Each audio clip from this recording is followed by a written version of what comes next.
Noong gabing binitawan mo ang mga salitang iyon, doon ko rin napagtanto ng tadhana sa atin ay hindi na umaayon. Kasabay ng pagpatak ng malakas na ulan, kasabay rin ng pagpatak ng mga luha ko sa aking unan. Dahil kasabay ng malalakas na pagkulog ang paghagulgol ko sa ilalim ng aking kumot. Ang walang tigil na pagbugso ng malakas na ulan ay kasabay rin ng walang tigil kong pagtatanong sa sarili ko kung saan ba ako nagkulang. Dahil habang unting-unting bumabaha sa daan dulot ng malakas na ulan, ay kasabay rin ang pagbabaha ng katanungan kung bakit ang balis mo naman akong iwanan.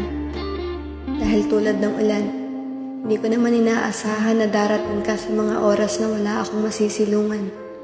Ngunit tulad din ng ulan, hindi ko namamalayan na unti-unti ka na nga umaalis sa ating tagpuan. Wala na nga ang ulan, ngunit hindi natin alam kung kailan ulit natin ito mararanasan. Subalit, nagbabaka sakali ako sa susunod na pagpatak ng ulan naway makatagpo ka ng iyong masisilungan. Sa gitna ng malakas na ulan, makahanap ka sana ng iyong masasandalan. Katagpo ka na ng taong handa kang samahan maligo sa ulan.